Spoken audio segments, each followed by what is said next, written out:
botando para gravar.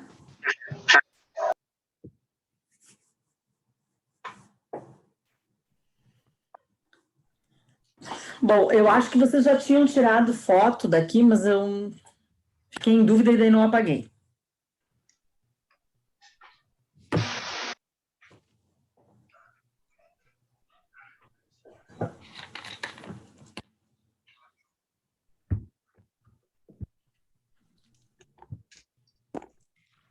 Posso apagar? Quero falar ainda algumas coisas a respeito de polinômios que eu acho que não ficaram boas, tá? Quero tocar no assunto do teorema do resto e do teorema de D'Alembert, que eu tinha pedido para vocês olharem, mas que nessa correção aqui eu vi... Professor, levanta um pouquinho essa parte aí, vem. Ali, naquele pedacinho que tem embaixo ali, que seria isso aí, AC ao cubo mais D igual a 4, não é isso? Acho que sim. Tá. O C Alguém era tem 2, a né? foto desse quadro para postar no WhatsApp, no grupo do WhatsApp, gente? Para o colega, para a gente não dar uma errada aqui? Só que ali você botou 2 ao cubo, para você colocar como 4. Isso também, professora. Ficou 4. Era 2 ao cubo, tu fez 2 ao quadrado. Daí Opa, deu 0. Se tu botar 2 ao cubo, fica menos 4 sobre 3 o resultado. tá. Então, deem uma olhada aí e vejam para organizar, se vocês acharam esse rim. É que eu fiz no último segundo do tempo ali, né? Alguma meleca deu, então. Bom, deixa eu falar do teorema do resto e do teorema de D'Alembert, tá?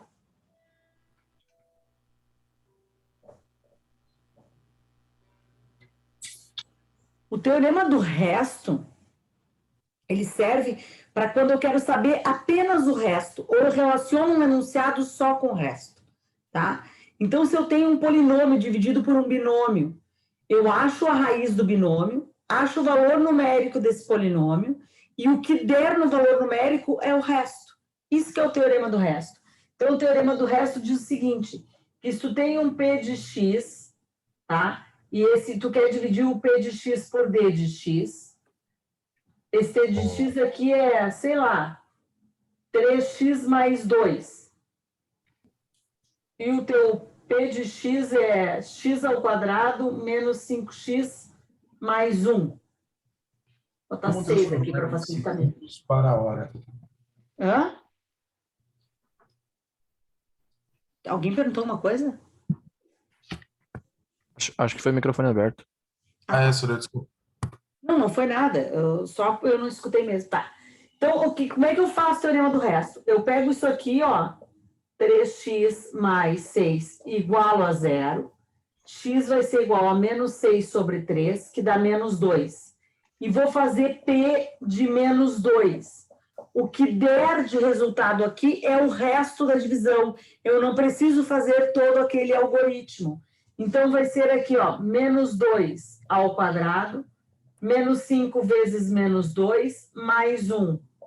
4, mais 10, mais 1. Quanto é que deu? 15. Significa que o resto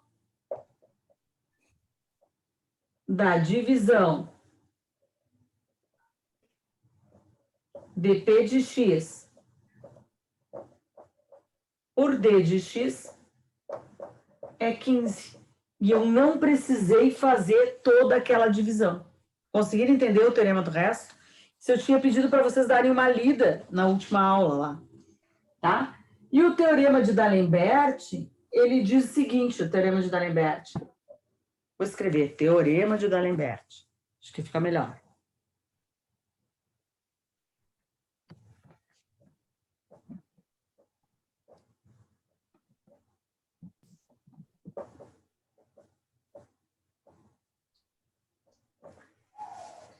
Ele fala que se P de x é divisível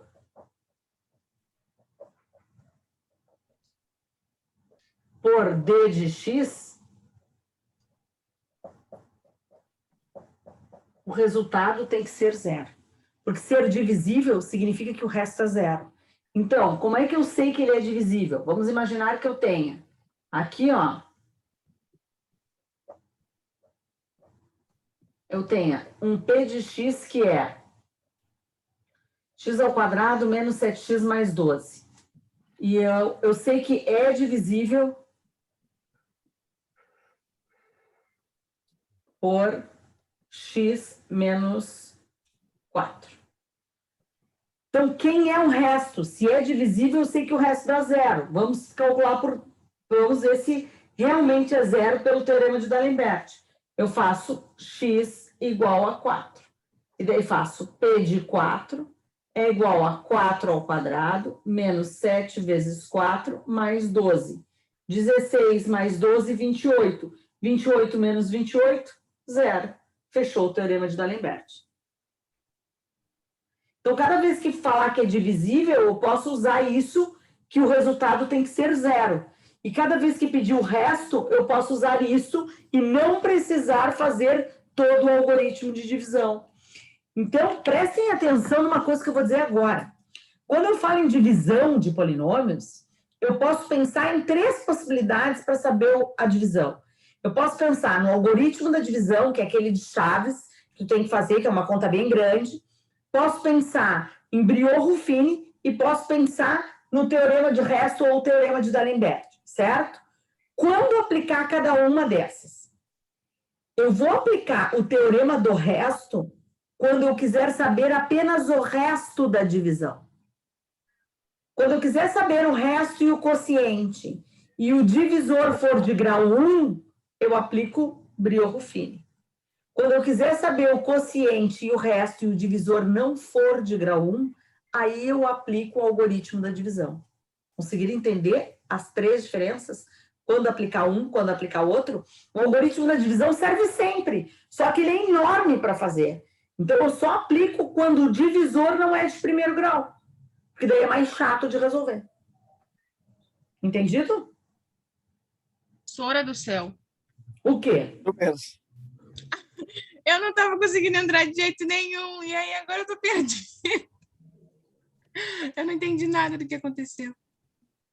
Aconteceu comigo também. Eu consegui entrar agora também. Eu vou ter que ver o... Para gravar, né? Só conseguiram entrar agora? Sim, eu tô há 10 minutos tentando. Tá gravando, Sora? Porque não tá aparecendo aqui para mim. É teorema de resto, teorema de D'Alembert, tá?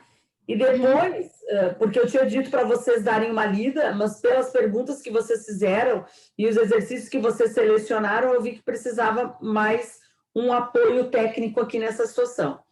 E depois eu disse para vocês que quando a gente divide polinômios, a gente pode usar 3 situações para dividir polinômio. Ou o teorema do resto e o teorema de D'Alembert, que é as 2 juntas, ou o Briot-Ruffini, ou o algoritmo da divisão, que é aquela chavezona grandona. Quando se utiliza cada um deles? Se utiliza cada um deles quando? Tu vai utilizar a chavezona quando o teu divisor, que é esse cara, for grau maior do que 1. Aí tu usa esse. Quando o grau for 1, tu pode usar o Briot-Ruffini. E o Briot-Ruffini, além de te dar o quociente, que é o resultado da divisão, te dá o resto. E se tu precisar saber só o resto e for de grau 1, tu não precisa nem aplicar o Briot-Ruffini. Tu pode aplicar o teorema do resto, que é esse aqui que fica mais fácil de resolver. Certo? Dê uma copiada aí no quadro, por favor. Eu vou ter que ver a aula gravada, então... Professora, olha só. Ali onde diz P de X embaixo ali, P menos 2 igual a... Do outro lado, no resto ali. Bem aí. É menos 2 aí? Menos 2 ao quadrado. Tá. Menos 5 vezes menos 2 mais 1.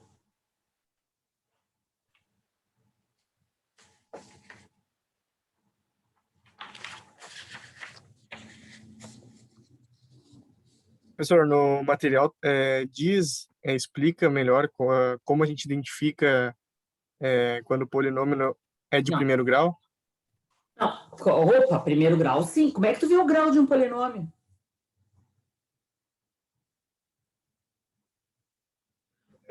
Tá ao quadrado, ao cubo?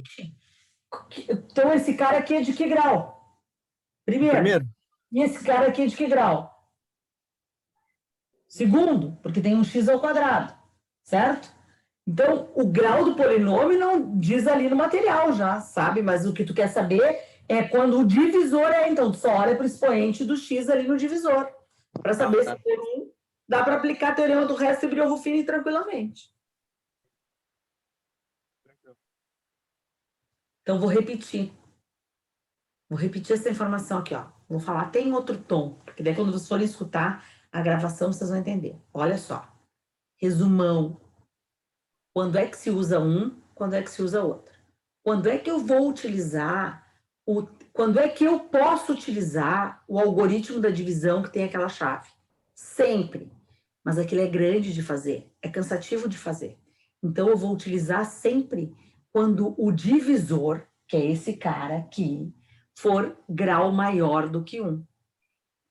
Quando o grau for 1, eu posso utilizar ou o teorema do resto, e daí eu só descubro o resto, e se eu quiser o quociente e o resto, eu aplico quem? Brio-Ruffini, certo? Só posso aplicar Brio-Ruffini para grau 1, só posso aplicar teorema do resto para grau 1. Qualquer outro grau tem que ser o algoritmo da divisão. Certinho? Entenderam agora? Sim, senhora. Tá bom. Assunto 3, função quadrática.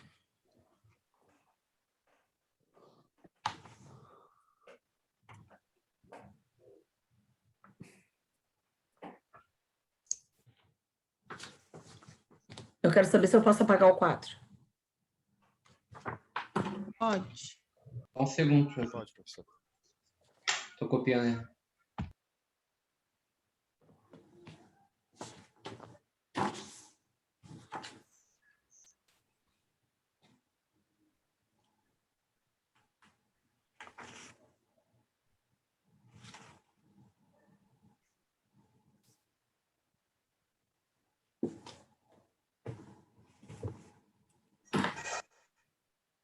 Me avisa quando terminar, tá, colega?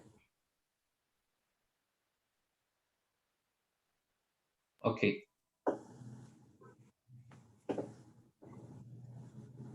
Ok significa que tu terminou, ok significa que tu vai me avisar. Tô acabando. Acabei. Tá bom. Vamos lá.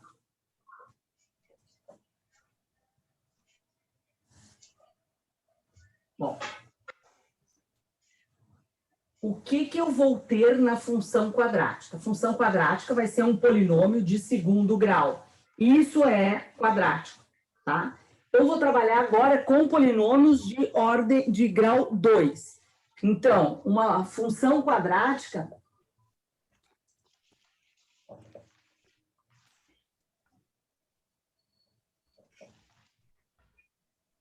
ela vai ser do tipo assim, ó.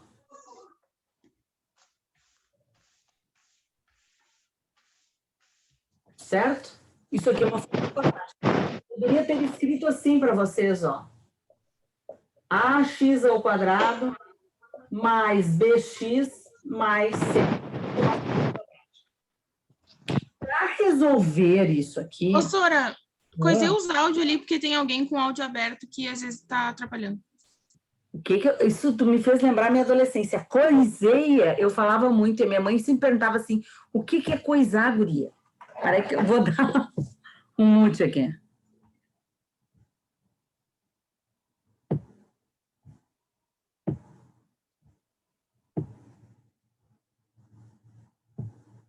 Todos mutados agora.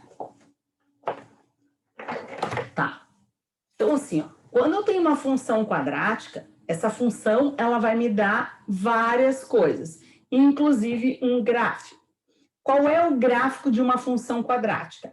O gráfico sempre de uma função quadrática é uma parábola. Essa parábola pode ser concavidade voltada para cima ou concavidade voltada para baixo. Quem me dá a concavidade dessa parábola é o valor do teu A, é o valor do cara quociente que está na frente do x ao quadrado. Se ele for positivo,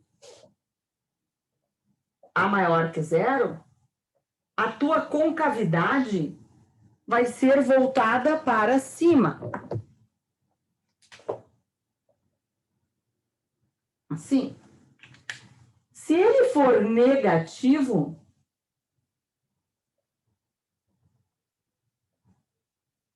a concavidade da parábola vai ser voltada para baixo, certo? Então, o A vai determinar se a concavidade é para cima ou para baixo. O C determina esse ponto de intersecção aqui, ó. Esse cara aqui é o C. Aonde corta o eixo das ordenadas. Esse cara é o C, ó.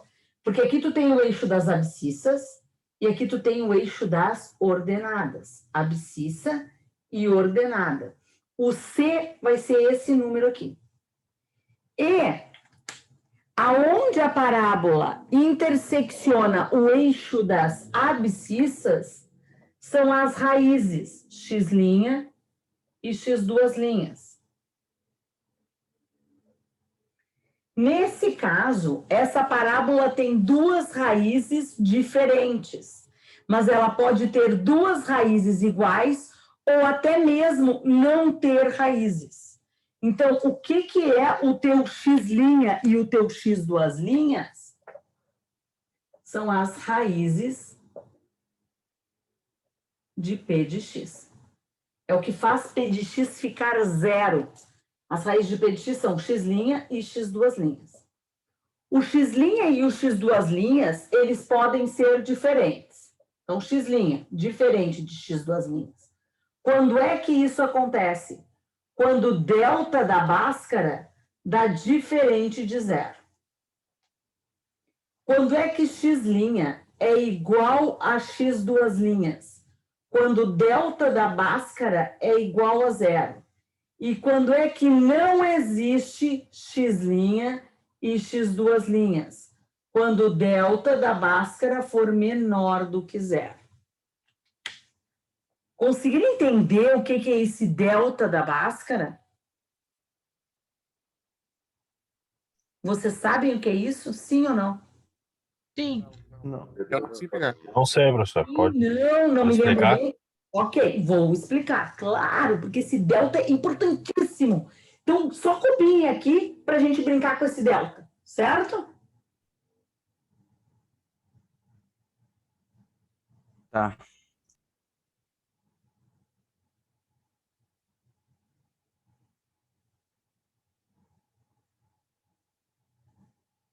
Eu até vou escrever aqui, ó, Bhaskara.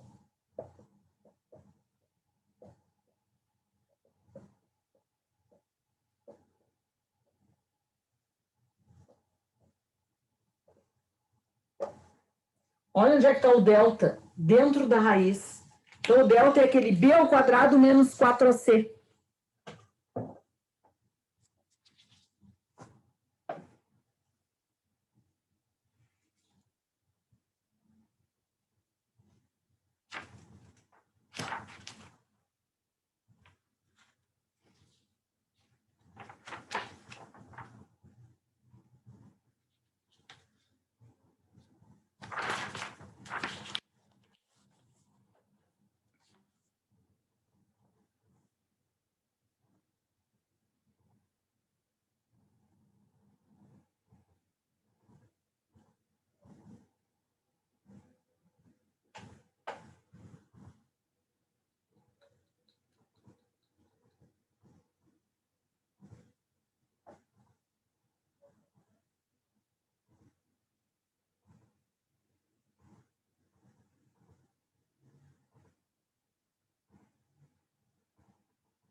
Professora, então a função de primeiro grau ela é reta e a segunda ela tem essa curva.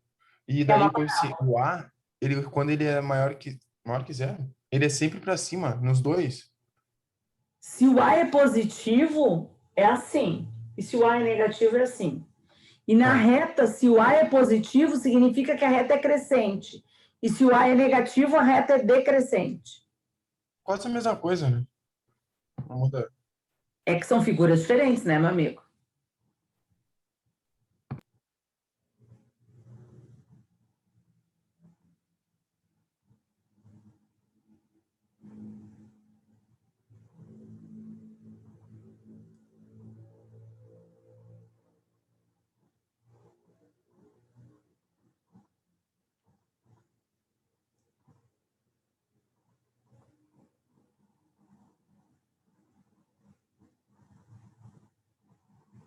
Posso apagar?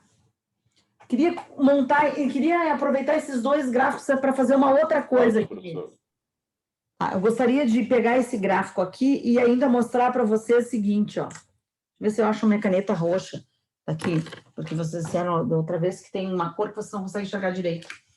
Tá vendo esse ápice aqui, ó? Esse aqui é o cara chamado vértice.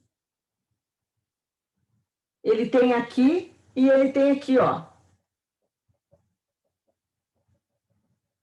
Esse vértice é um ponto. É o X do vértice e o Y do vértice. Certo? Ele é um ponto. Uma coordenada. X do vértice e Y do vértice. Quando a concavidade da parábola está voltada para baixo, tu tem o valor máximo dessa parábola. O que significa ter o valor máximo? A montanha, lá o cume. Quando a parábola tem concavidade voltada para cima, é como se fosse um buracão. Tu tem o valor mínimo, aonde é o menor valor dela. Esse valor máximo e esse valor mínimo estão relacionados com o Y do teu vértice. Sempre. Certo? Valor máximo e valor mínimo relacionados com o Y do teu vértice. Não se preocupem em copiar isso que eu estou falando, porque vocês viram o tamanho desse arquivo? Eu não sei quantas páginas deu. Está tudo escrito nele. É só você ler depois. Tá? Bom, o que eu falei da Bhaskara, faltou lá. Falei da Bhaskara, que é Bhaskara, é menos B mais ou menos raiz de delta sobre 2A. Quem é o delta, então? Esse delta é aquilo que fica dentro da Bhaskara, que é o B ao quadrado menos 4A vezes C. Esse é o teu delta. Certinho? Então, eu vou pegar esse polinômio aqui, essa função quadrática, e vou resolver essa função quadrática. Então, vou apagar aqui.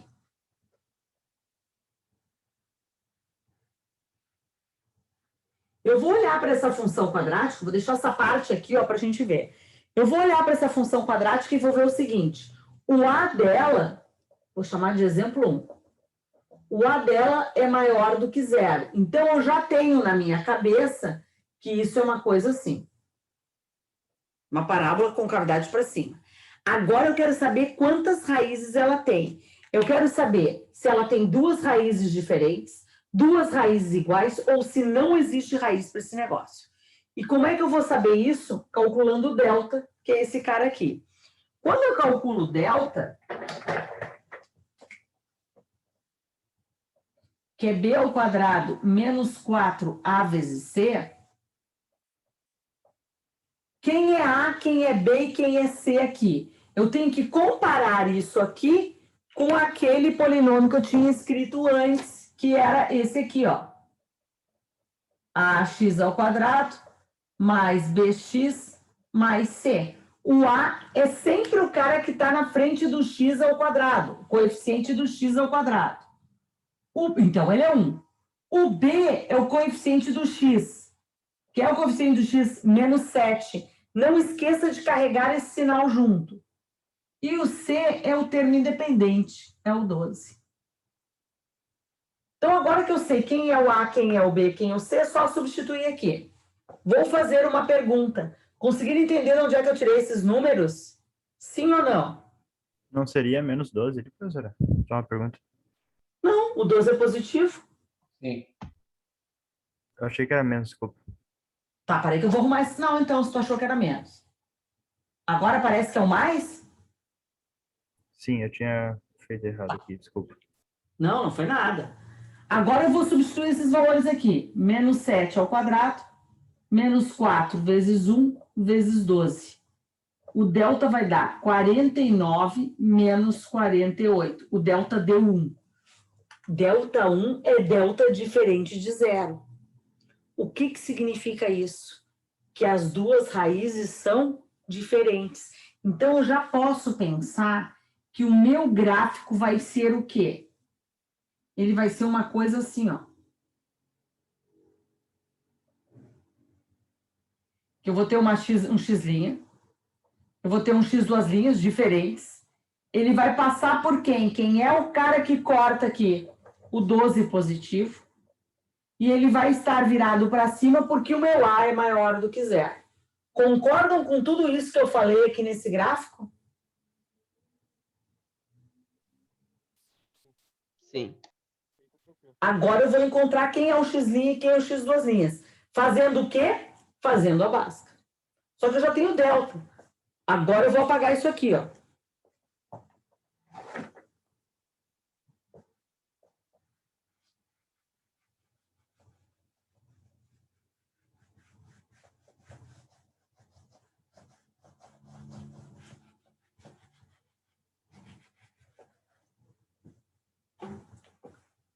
Vou pegar isso aqui, ó.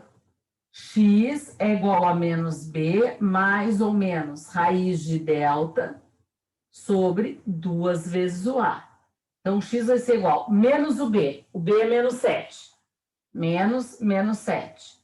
Mais ou menos raiz de delta. Quem foi que eu achei como delta? 1.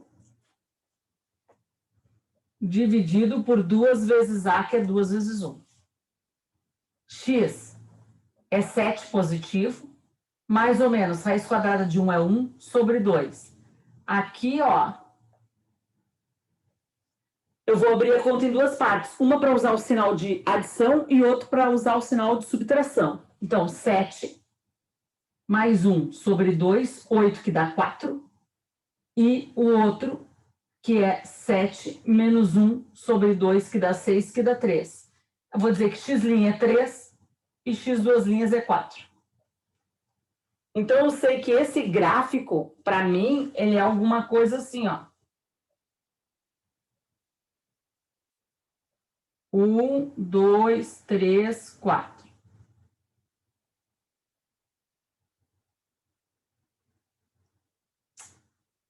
É que ele precisava ser maior aqui. Peraí. Senão esse 12 vai ficar uma coisa muito torta. Eu não vou fazer com escala, porque no pedaço de quadro que eu tenho, eu não vou conseguir fazer ele com escala. Ele ficou assim. Quem é esse número? 12, porque é o C. Esse aqui, 3. E esse aqui, 4. Eixo Y e eixo X. Conseguiram entender o que eu fiz até agora? Querem fazer alguma pergunta aqui ou tá tudo tranquilo até agora? Ô, senhora, como é que eu sei o X uma linha? Como é que eu sei que ele não é o 3 ou é o 4? Como é que eu sei que ele é o 3 e não é o 4? Tanto faz quem é quem. Ah, tanto faz, tá. Eu e os professores de matemática, como a gente é metódico, a gente diz que o x' é sempre o menor do que o x duas linhas. Mas tanto faz, meu velho, tanto faz. Tá. Só que, claro, né, Lucas, na hora que tu fores... É Lucas, né? Na hora que tu fores colocar aqui, tu tem que colocar o 3 antes do 4, né? Não vai me virar isso aqui, porque isso aqui é uma reta numérica. Sim. Não seria Bhaskara esse modelo?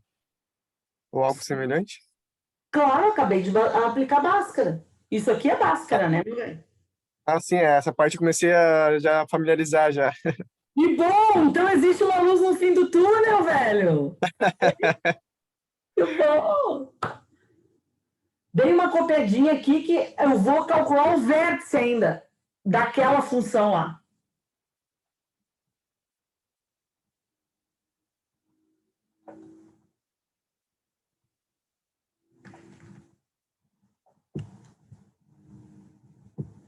Gente, eu fico impressionada. Eu não sei se eu me agito muito na aula de vocês, mas passa muito rápido. Já está terminando a live aí. Muito acelerado esse processo. Professora, só tem esse modo aí com Bhaskara ou tem outro modo para fazer? Tem a soma em produto, tá? Eu vou explicar como é que é soma em Pois é. produto. Depois dessa live tem mais uma, né? Sim, tem mais uma. Era isso que eu queria perguntar, se dava para aplicar essa soma em produto. Claro que dá. Beleza. Eu vou te dizer que eu só faço por soma em produto. Pois é, que dá um baita contão desse jeito, né? Mas, sei lá, né? Cada um faz do jeito mais fácil, do jeito que entender, né? Eu vou dizer, eu faço passo a passo, entendeu? Mas eu vou explicar a soma em produto.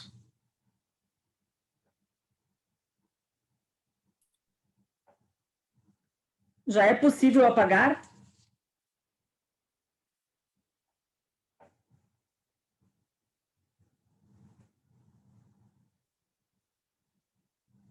Um silêncio.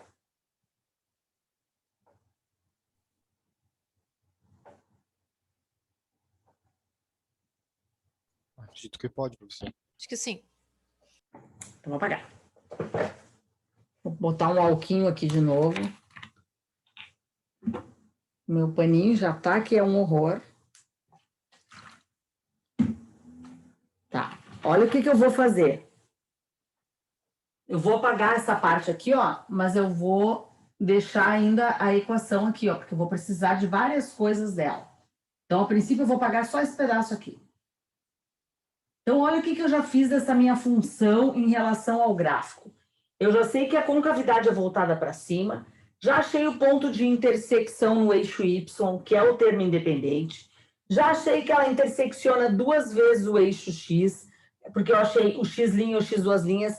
Isso aqui é chamado de raiz ou zero da função. Raiz ou zero da função, é a mesma coisa. E agora eu quero saber quem é o vértice.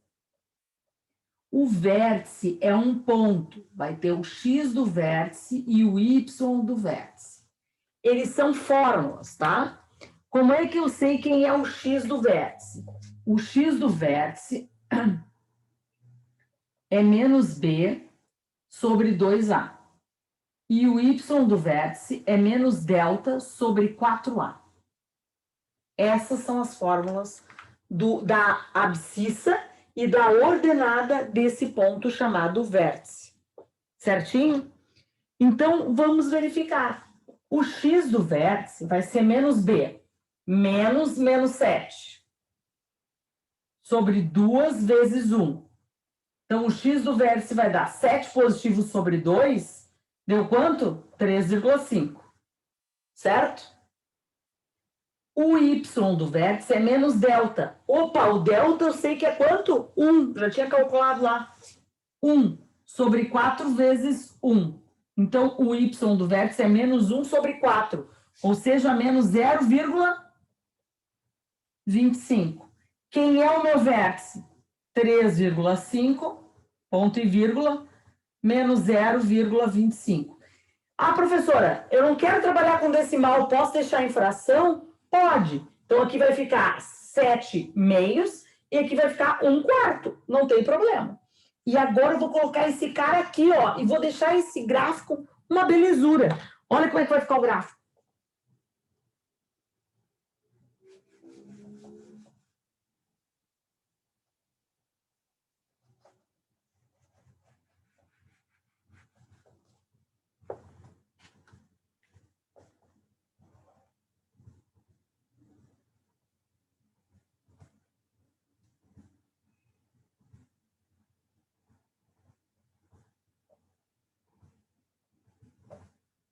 E 13,5 tá aqui.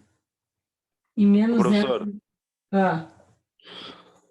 subindo um pouco da aula, eu queria perguntar sobre o trabalho que a senhora vai passar. A senhora vai passar quando esse trabalho? A gente já falou isso nas 2 primeiras lives. Eu vou postar até a semana, na quarta-feira da semana que vem, para te poder fazer no dia 21, no dia 14, não, dia 21, eu posto até dia 14, para te resolver no dia 21 e entregar no dia 28. Certo? Olha aqui, ó. Esse ponto do vértice aqui, ó. Essa parábola vai fazer isso aqui. E daí ela vai subindo aqui, vai ficar desengonçada, tá? Mas ela vai subindo e ela vai interseccionar esse eixo lá em cima, ó. No 12. Essa é a minha parábola. Quem é? O vértice. Tá aqui. Essa parábola, ela tem mínimo. Quem é o mínimo? O y do vértice, que vale quanto? Menos 0,25. O mínimo e o máximo estão relacionados ao eixo das ordenadas. Por que ela tem mínimo? Porque abaixo de 0,25 ela não passa. Se a concavidade fosse virada, ela teria máximo em relação sempre ao y do vértice. Dei uma copiada que a gente vai fazer vários exemplos aqui.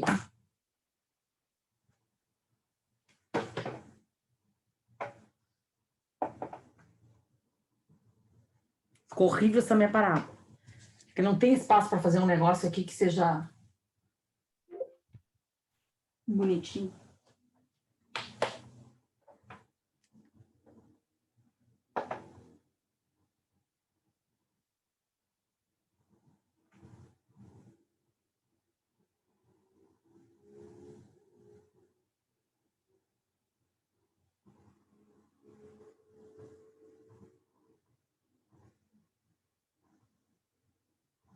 Será que quando o y for negativo, sempre vai ser mínimo, né?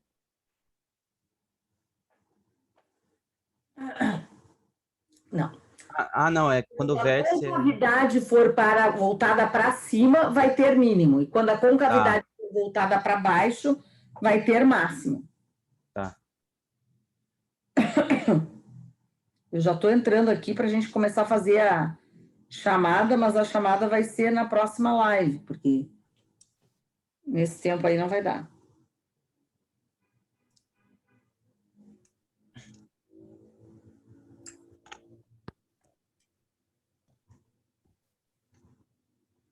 A senhora falou na chamada agora, eu me lembrei. Não sei se a senhora vai lembrar, mas semana passada, quando a senhora fez a chamada, meu nome não estava na lista, né? Sim, e daí? Aí entrei em contato com a secretaria falou que eu não tinha matrícula. Daí eu falei, mas como é que eu não tenho matrícula, sendo que eu tenho acesso ao Moodle, eu tenho acesso à matéria? Aí eles foram atrás e corrigiram. Foi um erro da atualização do Moodle, enfim, que eles fizeram lá, que aí sumiu minha matrícula. Porque senão já pensou, chegar na hora da prova e vou lançar tua nota onde? Não tem nem lugar para mim. Não tem, né? Pois é, eu falei isso para eles. Eles falaram que foi um erro de uma atualização que fizeram, que parece que tirou os alunos da matrícula, uma coisa assim. Tá, mas agora vamos ver. Eu vou fazer e tu fica atento aí para ver se tu estás nesse negócio. Sim, sim. A gente tem que ficar esperto, não podemos correr o risco de não dar certo. Professora, Sim. tem uns alunos do grupo do WhatsApp reclamando que o chat está fechado e que eles estão sem microfone na hora da chamada, não vão poder falar. O chat está fechado? Sim, o chat está bloqueado. Por que na última live sempre fica bom? Tá, então pede para eles falarem aí para alguém no WhatsApp e vocês me digam, fulano tá presente. Pode ser? Beleza, pode ser. Vamos ver se não vai abrir na próxima live, né, Sora? Mas que estranho isso, né? Ai, gente, assim, ó, a gente conseguiu se superar nessa pandemia, mas tem algumas coisas que ainda falham, né? Não adianta.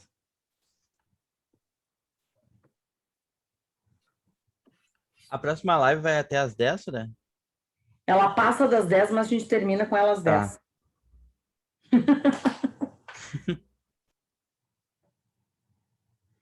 Já estou aqui com a chamada na mão. Alessandra Souza. Alisson. Professora, o A Alisson Alisson tá no ato dizendo que tá presente. Ok. Anderson.